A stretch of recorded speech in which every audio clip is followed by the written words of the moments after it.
Fala pessoal, bem-vindos à nossa terceira aula remota da disciplina de biotecnologia. Hoje nós vamos falar de organogênese, a via morfogênica que origina órgãos. A organogênese nada mais é que a rota morfogênica na cultura de tecidos vegetais que promove o desenvolvimento de órgãos. Então o nome já diz, organogênese, gênese de órgãos, certo? Ah, então, no explante vão se desenvolver órgãos. Esses órgãos são brotos, são raízes, e dessa forma nós vamos ter inicialmente uma planta selecionada, um explante, uma parte dessa planta é retirada, é cultivada in vitro, e ao final nós vamos ter um clone dessa planta. Nós vamos ter uma cópia exatamente geneticamente igual à planta que nós coletamos para fazer a micropropagação.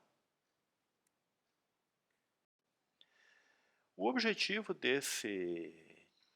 dessa rota de propagação, a aplicação dela principal é a propagação clonal, ou seja, você inicia-se com uma planta, com um explante, aquela planta selecionada, e a partir dela você vai criando muitas, mas realmente muitas, centenas, milhares de cópias clonais, ou seja, em um relativamente curto espaço de tempo, você passa a ter alguns milhares de clones da planta inicialmente selecionada. Uma outra aplicação da organogênese é a captura e fixação de ganhos genéticos. No exemplo abaixo aqui, o gráfico nos mostra o seguinte: o gráfico A ele apresenta a distribuição de plantas de uma população natural, certo? Então, a quantidade de indivíduos que tem uma determinada característica é dada na curva A. A curva B apresenta uma população selecionada, aquele conjunto de indivíduos que foi selecionados da população natural. Então, a gente vai na população natural e busca os indivíduos que apresentam melhor aquela característica que nós temos. Dessa forma, o que acontece? A gente diminui a variação genética, a variância genética, ou seja, a maioria dos indivíduos que nós temos nessa população selecionada estão muito próximos da média. A maioria dos indivíduos tem mais ou menos as mesmas características de interesse. Alguns são um pouquinho piores, vamos assim dizer, enquanto outros são um pouco melhores, mas a grande maioria está na média. A variância é menor. E, finalmente, a curva C, ela representa uma progenie da população selecionada. Então, ali a gente vê que houve ainda mais, maior número de indivíduos com uma característica de interesse, né? Cada vez estamos encontrando na população mais e mais indivíduos com genótipos superiores. E a organogênese nos permite, então, fazer a clonagem destes genótipos superiores. Pessoal, só dando um toque, né, que isso aqui que eu estou falando de maneira rápida sobre variância genética, população natural, característica de interesse, etc., esses são assuntos que vocês vão trabalhar lá na disciplina de melhoramento genético vegetal. Aqui nós temos um exemplo real, né, dessa captura de ganhos genéticos, que é aplicada aqui no nosso laboratório para a pupunha. A pupunha, então, é uma palmeira lá da Amazônia que é utilizada para a produção de palmito. Os frutos também são utilizados na culinária local. Só que um dos grandes problemas que o pessoal encontra é que alguma das plantas palmitos, que vocês podem ver naquela figura pequena, tem o seu caule cheio de espinhos. E aí é um empecilho, isso torna muito mais difícil a coleta de frutos ou mesmo do palmito. Assim sendo, né, algumas plantas selecionadas sem espinho foram introduzidas em um banco de germoplasma, e essas plantas, por sua vez, foram selecionadas e clonadas através de micropropagação in vitro. Então, fixando esse ganho genético a partir da seleção através da clonagem in vitro de plantas. Uma outra aplicação é a conservação de germoplasma, plantas de interesse que precisam ser conservadas, e aí eu trago como exemplo o banco de germoplasma de bromélias, que é mantido pelo Laboratório de Fisiologia e Desenvolvimento Genético Vegetal aqui no CCA da UFSC. Uma outra aplicação é a produção de metabólitos secundários, e a figura abaixo apresenta algumas micrografias de tecidos, de calos induzidos a partir de plantas de pitangueira que foram germinadas in vitro e que produzem compostos secundários de interesse farmacológico.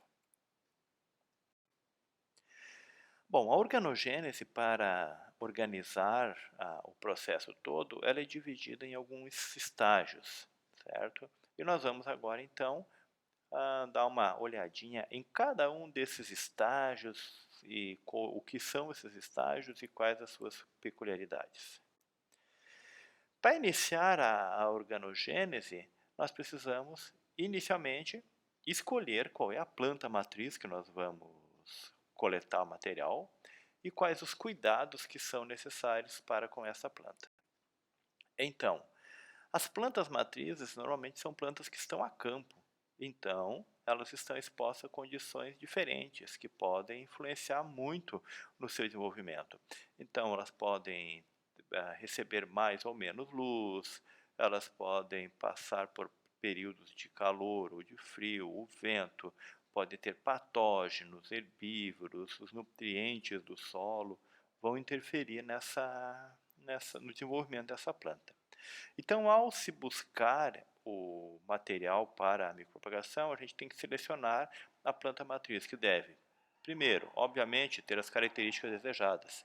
Se é a produção, se é a tolerância ao frio, se é a tolerância à seca, se é resistência a uma doença, seja qual for a característica, é importante que ela seja realmente confirmada. Essa planta tem a característica. E, em segundo lugar, as condições nutricionais e fitossanitárias dessa planta, que ela esteja realmente saudável, sem doenças, bem desenvolvida, para que a gente possa ter sucesso na continuação do trabalho. Nós temos basicamente duas fontes desses materiais de plantas matrizes.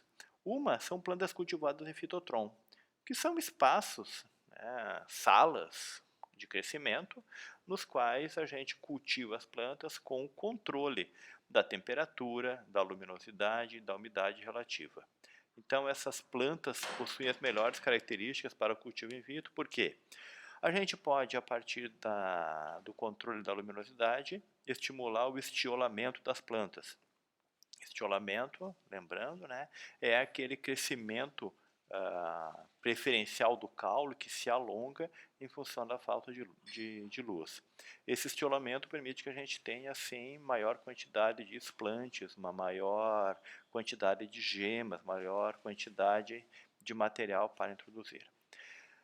Devido às condições controladas do fitotron, há um crescimento mais rápido da planta, há uma possibilidade de pré-tratamentos, como, por exemplo, a gente pode estimular essas plantas a um estresse hídrico e, a partir disso, selecionar quais as plantas que são de interesse para o nosso trabalho.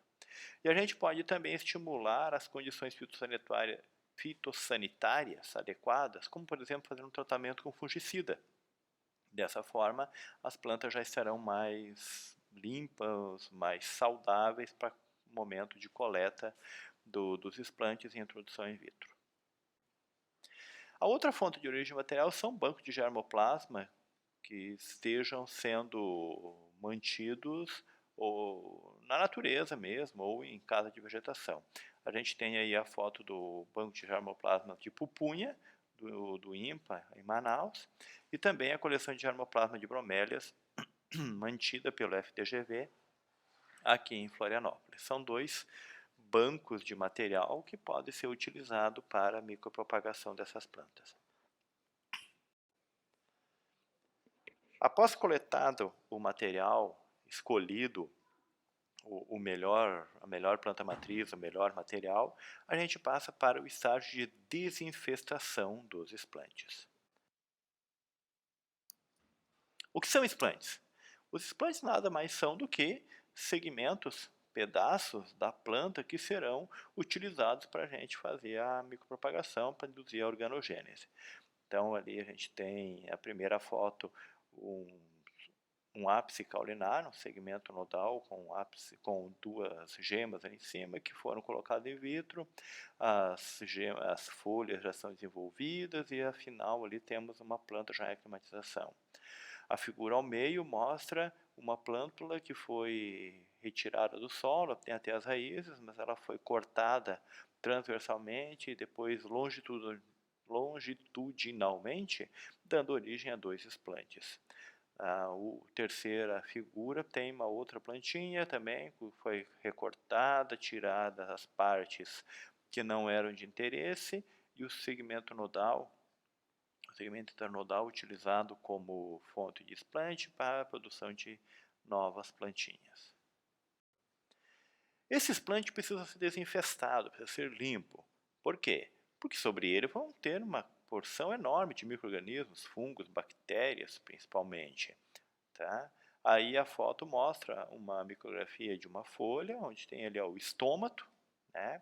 E esses bastonetes que tem, pequenininhos ali por perto do estômago, são todas bactérias que estão sobre a folha.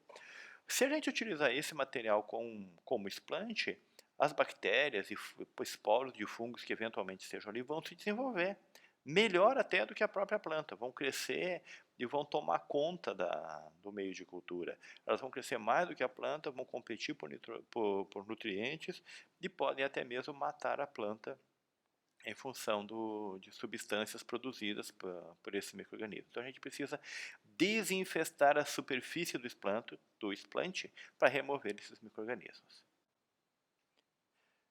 Então, uma vez selecionado o explante, a gente precisa agora fazer a desinfestação dele, fazer a limpeza para tirar essas bactérias, fungos, esporos, etc.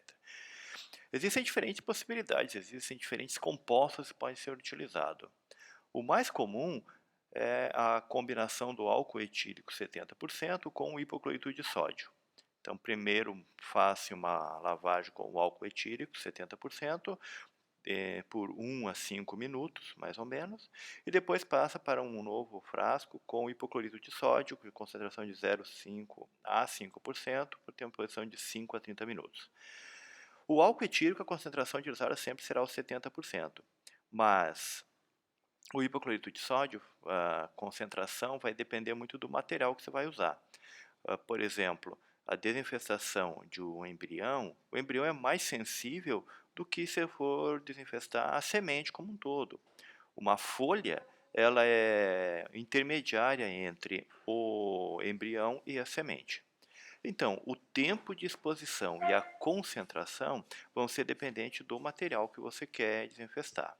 Uma concentração muito baixa ou uma exposição muito curta não vão ser eficientes para desinfestar. Por outro lado, uma concentração muito alta ou um tempo de exposição muito longo, ele pode danificar o teu explante. Uma outra possibilidade bastante efetiva para a desinfestação dos explantes é o uso de nanopartículas de prata, concentração de 1%, com o tempo de exposição de 5 a 30 minutos. A figura ao lado apresenta ali um Erlenmeyer com uma solução de nanopartículas de prata, que são produzidas a partir de nitrato de prata, num processo relativamente simples, e abaixo tem o espectro de UV que mostra o tamanho das nanopartículas. Tá? Também dá para utilizar água oxigenada, cloreto de mercúrio, hipoclorito de cálcio, são outras soluções que também podem ser utilizadas. O cloreto de mercúrio bastante efetivo, porém bastante tóxico, então é preferível não utilizá-lo.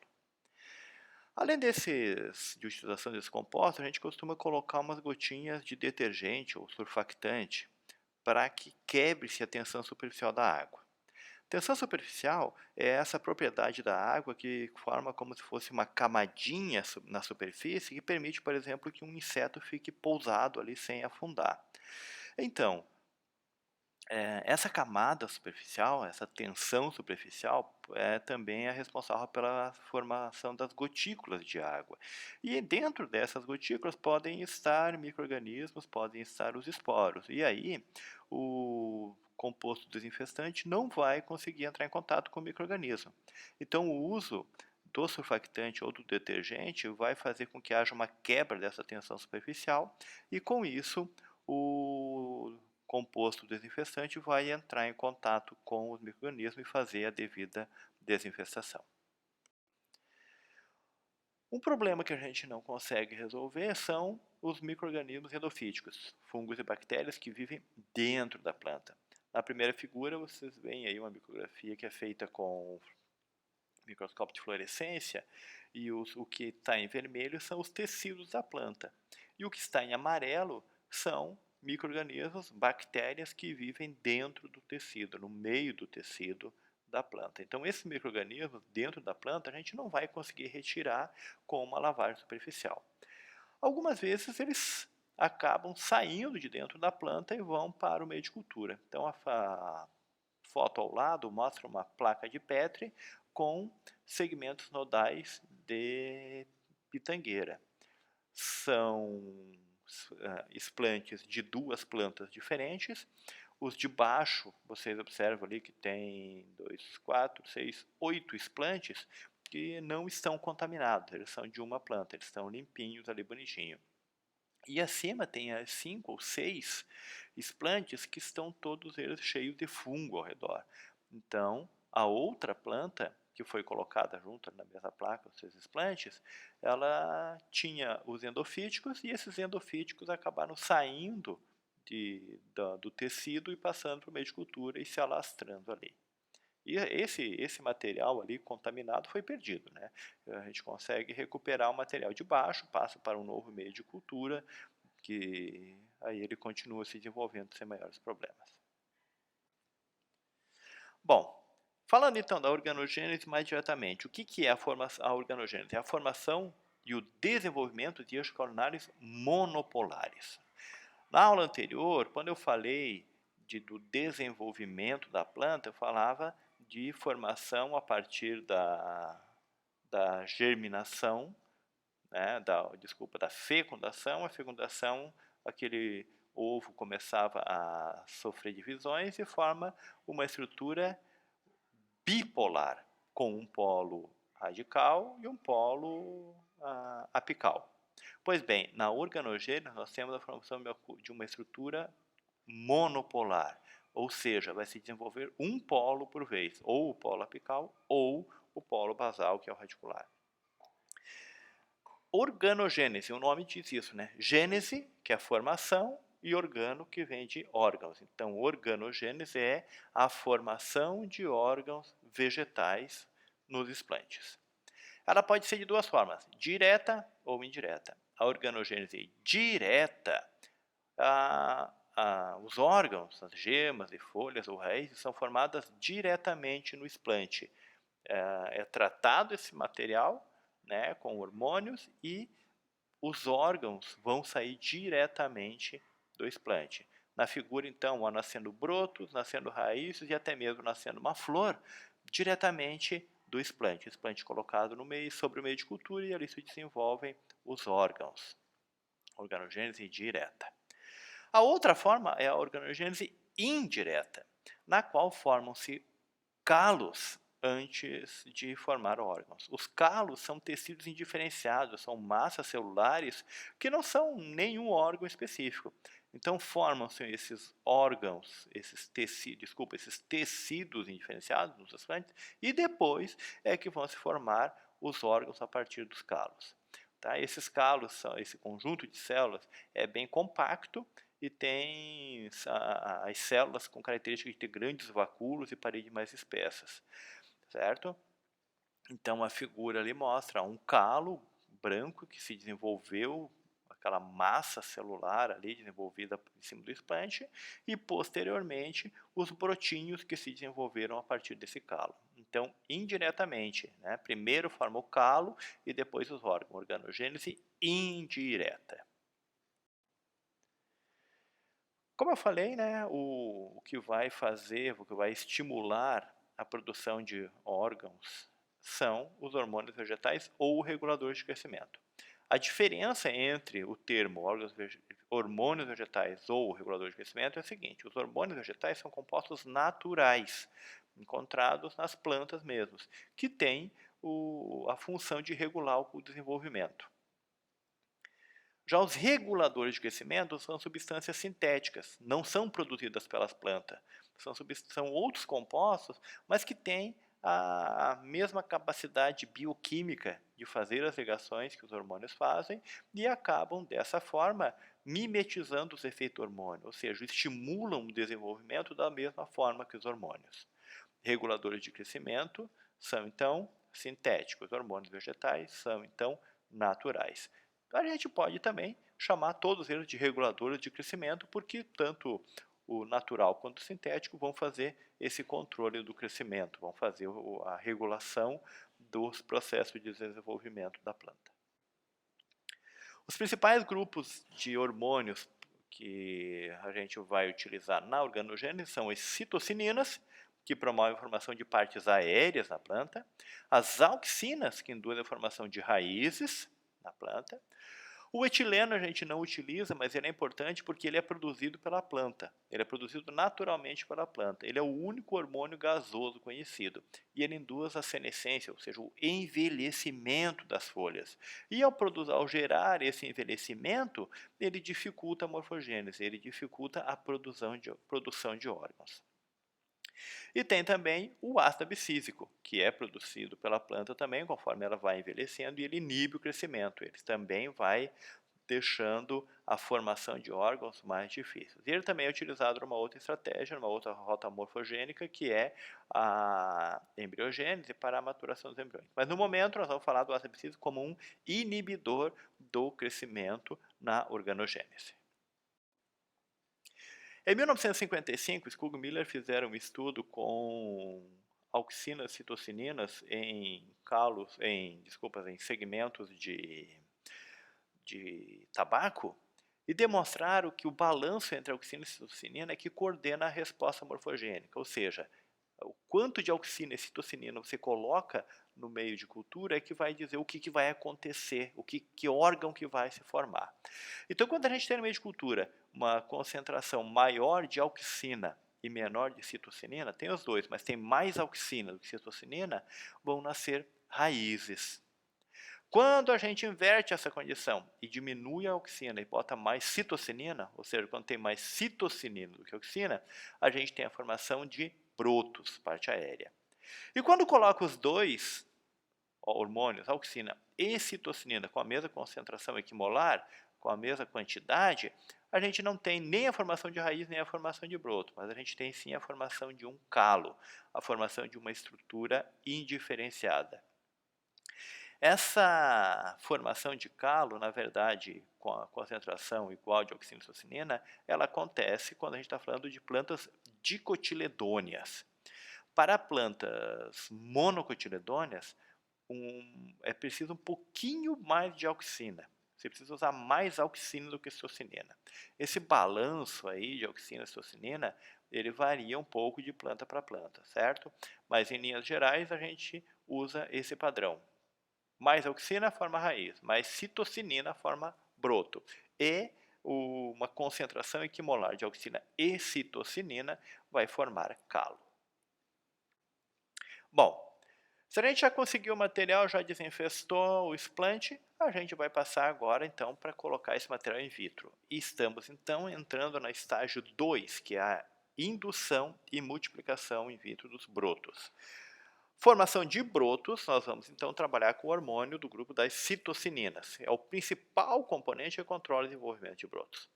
Qual é a citocinina que a gente vai usar? Bom, existem várias. Tem a cinetina, o BAP, o 2IP, a zeatina, o TDZ e outros. Eu não quero, vocês sabem, eu não quero que decorem nome de hormônios. Eu quero que vocês saibam que citocinina é responsável pelo desenvolvimento de brotos. Assim sendo, se vocês forem dar uma olhada no trabalho, vão ler alguma coisa, vai encontrar lá, foi usado citocinina. Então eu tenho que usar uma citocinina. eu vou procurar então qual citocinina eu vou usar, cinetina, BAP, zeatina, e eu sei que ao usar esse hormônio vai formar brotos. Ou então você está lendo um trabalho científico e diz lá que o cara usou BAP. Puxa, BAP, o que é? Tu vai procurar, vai pesquisar. BAP é uma citocinina. Então tu já sabe que ao colocar BAP, que é uma citocinina, vai estimular a produção de brotos. Aqui temos um exemplo de Apis caulinaris de cerejeiro do mato, Eugênia involucrata, que foi cultivada em meio MS, suplementado com citocinina. Então, nós germinamos essas sementes in vitro, pegamos o Apis caulinar, ali na letra C, na figura C, nós temos o Apis caulinar logo que ele foi introduzido in vitro, com 2 folhinhas pequenas, e na letra D, já após um tempo, esse Apis caulinar com desenvolvimento de várias folhas, vários brotos. E vejam que não tem raiz, porque nós temos a concentração maior de citocinina. Então, estimula a produção de parte aérea, estimula a produção de brotos, nada de raiz. Esse material a gente pode deixar ele crescer, gerar mais brotos e passar ele então para novos tubos, dividir ele, passar para novos tubos e aumentar, e propagando cada vez que a gente passa para novos tubos, a gente começa novamente o processo, vai gerando mais brotos e vai aumentando a quantidade de plântulas que a gente vai produzindo. Depois que a gente tem, então, uma multiplicação considerável, temos uma grande quantidade de plantinhas lá, de esplantes com brotos, a gente passa para a próxima etapa, que é o enraizamento. O enraizamento é feito com auxina. Então, existem também diferentes auxinas, a IA, a IB, ANA, 2,4-D, picloram, e da mesma forma eu não quero que vocês decorem esse monte de nome, mas vocês têm que saber que a auxina gera raiz. Sabendo isso, você vai buscar qual é a auxina que funciona, ou tu vai ver que tem um determinado composto, a IA, que gerou raiz. Ah, então é óbvio que este composto é uma auxina. Aqui exemplo de plântulas de pessegueiro, né, Prunus persica, que foram cultivadas in vitro. Inicialmente foi estimulada a produção das gemas, depois colocado em um meio com a auxina para produzir raiz. A auxina utilizada foi o IBA. Bom, aí vocês vejam que o aumento na concentração de auxina não necessariamente torna o processo melhor, mais efetivo. Ao utilizar 0,5 mg por litro de auxina, formaram-se raízes, várias raízes em cada um desses plantes ali, tudo certinho, bonitinho.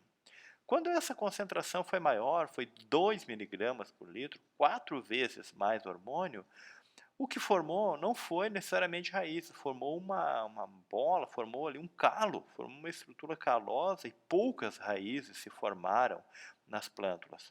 Então veja que não é uma condição que quanto mais hormônio você coloca, melhor o processo. Existe uma concentração que deve ser testada, que a gente vai buscando na literatura, o que já foi feito, se não foi feito nada para aquela espécie ou para uma espécie próxima, a gente faz testes, vai testando qual a melhor concentração para estimular o enraizamento. A mesma coisa vai acontecer, obviamente, com a citocinina para a produção de brotos. Muito bem. Se nós temos agora já as plantas com parte aérea, com brotos, com folhas e com raiz in vitro, ou seja, nós temos lá dentro do frasco uma plantinha completa, nós precisamos agora preparar ela para ir a campo. Então, a gente vai fazer agora a etapa de aclimatização das plantas, prepará-las para irem a campo. Mas como que é essa aclimatização? Como ela é feita? Bom, basicamente, quando a planta está dentro do frasco, quando ela está sendo cultivada in vitro, ela tem dentro todas as condições muito controladas. Ela tem umidade relativa alta, ela está em condições de luminosidade controladas, não tem vento, não tem frio, não tem patógenos, é tudo muito fácil para ela. Não precisa abrir e fechar estômatos, sempre está tudo muito bem. Então nós temos agora que ensinar essa plantinha a se virar sozinha. As intempéries do ambiente vão estar presentes, então ela tem que aprender como se vira. A primeira coisa que a gente faz, então, é utilizar um processo aí com tampas que tenham porosidade. Através da porosidade nas tampas dos frascos, a planta começa a ter que fazer as trocas gasosas, porque vai começar a perder umidade dentro do frasco, vai começar a sair determinados gases, entrar outros, então ela vai começar a entender que a vida não é tão fácil assim, que ela precisa se virar. Com essa gradativa alteração do ambiente, principalmente da redução da umidade relativa do frasco, os estômatos que estavam lá dentro que estavam nessa planta lá dentro do frasco, que estavam sempre abertos, esses estômatos vão começar a funcionar. Vai ter hora que eles vão ter que fechar um pouquinho, vai ter hora que eles vão ter que abrir. Então as plantas vão acostumando a trabalhar. Com essa gradativa mudança, a gente vai passar essas plantas para, por exemplo, ali na figura C, para dentro de uma caixa coberta com um vidro, parcialmente coberto com um vidro, e os frascos lá dentro sem tampa. Então essa mudança de ambiente vai sendo feita gradativamente até chegarmos a um ponto em que as plantas estejam já preparadas, já estejam prontas para passar para um vaso, para um saquinho, para um tubete com substrato, para crescer e finalmente serem colocadas a campo. Interessante perceber que as condições in vitro também vão influenciar no crescimento ex vitro.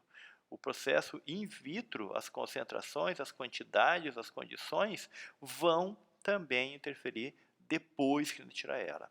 Esse exemplo aqui mostra plantas depois de aclimatizadas em função da quantidade de sacarose que elas tinham no meio de cultura. Então vejam que aquelas que não tinham sacarose no meio de cultura, elas desenvolveram folhas, desenvolveram raízes, mas não cresceram direito. Vejam ali na figura C que elas não cresceram direito. Já aquelas que tinham 3% de sacarose, elas desenvolveram folhas, raízes e se desenvolveram relativamente bem no meio ali para a aclimatização. Com 6 e com 9 gramas, ou desculpa, 6 ou 9% de sacarose, elas não se desenvolveram muito bem. Então a condição in vitro em que essa planta foi cultivada vai interferir grandemente na aclimatização dela. O comprimento de onda luminosa, o fotoperíodo, todos esses processos, a concentração de sacarose, a ventilação, a umidade relativa, todos esses processos dentro do frasco vão acabar por interferir também no processo de aclimatização, principalmente a questão da umidade, que interfere muito mesmo no processo de aclimatização da planta. Aqui tem todo o processo de aclimatização de bromélias, do nosso bromeliário, e aí é para vocês verem que não é 2 ou 3 plantinhas que você vai ter que fazer a aclimatização, não. O bicho pega. São várias dessas bandejas com 100 e tantas células, cada uma com uma plantinha, e vão fazendo o processo de aclimatização, tem que ter todo o cuidado, até que a gente tenha uma planta completa que possa ser colocada em vaso. Muito bem. Uma vez selecionado a planta que você tem interesse, a planta matriz, uma vez desinfestados os explantes para limpar, uma vez induzida a formação de brotos e multiplicadas esses brotos, formando muitas plantas, uma vez enraizado todos esses brotos, uma vez aclimatadas essas plântulas todas, a gente pode passar para a parte final, que é a comercialização dessas mudas. Ou para quem quiser produzir por conta própria, para plantar, pode ser também, né? Mas vamos falar aqui da comercialização. Existem diversas empresas que trabalham com a comercialização de plantas produzidas in vitro. Em Olambra, São Paulo, né, nós temos, acho que, a maior concentração de empresas da área de biotecnologia, que produzem plantas das mais diversas, aqui alguns exemplos de plantas ornamentais. Aqui eu estou apresentando uma empresa da Holanda, de Groningen, na Holanda, que tem um portfólio com diversas plantas, plantas de lavoura, plantas lenhosas, flores, diversos tipos de planta que são produzidas in vitro e vendidas. E esse slide aqui apresenta algumas fotos do Centro de Tecnologia do Nordeste. O Centro Tecnológico do Nordeste tem como objetivo, então, a produção de mudas e chama a atenção de vocês para as fotinhos no lado ali, que mostram uma grande quantidade de plantas crescendo dentro de garrafões de água mineral. Então, a gente não precisa de um laboratório todo high-tech em todas as partes. Você pode adaptar algumas coisas, como, por exemplo, desenvolver o crescimento dentro de garrafas PET, garrafas de água mineral.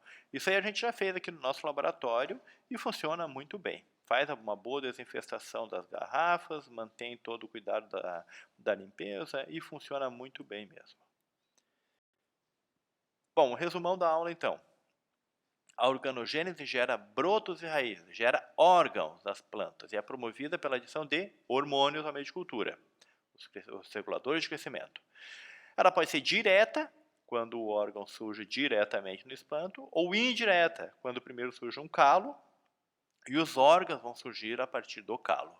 As citocininas são os hormônios que geram parte aérea, e as auxinas são os hormônios que geram raízes. Se a gente tiver a mesma concentração equimolar de citocininas e auxinas, vão gerar calos. O tipo de explante e a concentração de hormônios interfere muito no processo de organogênese. Se você usa folha, se você usa segmento nodal, se você usa ápice caulinar, se você usa raiz, isso tudo vai interferir como explante. E qual hormônio, qual a concentração de hormônio que você utiliza também interfere bastante. A cultura de ápices caulinares, meristemas apicais, termoterapia e crioterapia são importantes estratégias para a limpeza viral, que nós vimos na aula anterior. Mas eu reforço aqui porque, geralmente, a organogênese é vinculada à limpeza viral, certo? Então, estou reforçando essa parte que foi vista na aula anterior, porque há um vínculo direto entre organogênese e a limpeza viral. Muito bem, pessoal. Mais uma vez, obrigado pela atenção de vocês, por mais essa aula, e nos encontramos na próxima aula para falar um pouquinho sobre embriogênese somática. Valeu, pessoal, até a próxima!